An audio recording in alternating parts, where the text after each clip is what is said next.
Hello দর্শক, আসসালামু আলাইকুম।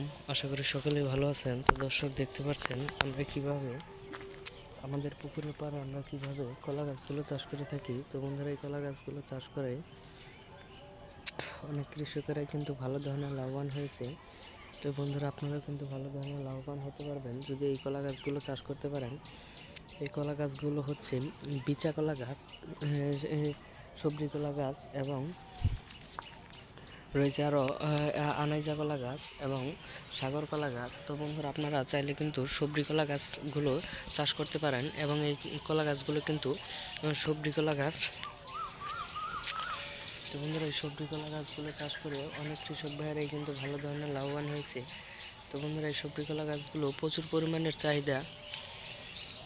আপনারা চাইলে এই সবজি কলা গাছগুলো চাষ করতে পারেন আপনাদের বাড়ির পাশে, এবং আপনারা ছোট অবস্থায় যদি রোপণ করতে পারেন তাহলে কিছুদিনের মধ্যে আপনাদের কলা গাছগুলো খুবই দ্রুত বড় হয়ে যাবে। এবং এই কলা গাছগুলো বড় হয়ে যাওয়ার পরে সেই কলাগুলো আপনারা বাজারে বিক্রি করতে পারবেন, পাশাপাশি আপনারা নিজেরাও খেতে পারবেন। এবং কলাগুলো খেলে প্রচুর পরিমাণের ভিটামিন রয়েছে, এবং আপনারা চাইলে সবসময় কলাগুলো খেতে পারেন। তো বন্ধুরা, আমাদের ভিডিওগুলো যদি আপনাদের একটু ভালো লেগে থাকে তাহলে অবশ্যই চ্যানেলটি সাবস্ক্রাইব করে দিবেন। ধন্যবাদ সকলকে। সকলে ভালো থাকবেন, সুস্থ থাকবেন। আসসালামু আলাইকুম।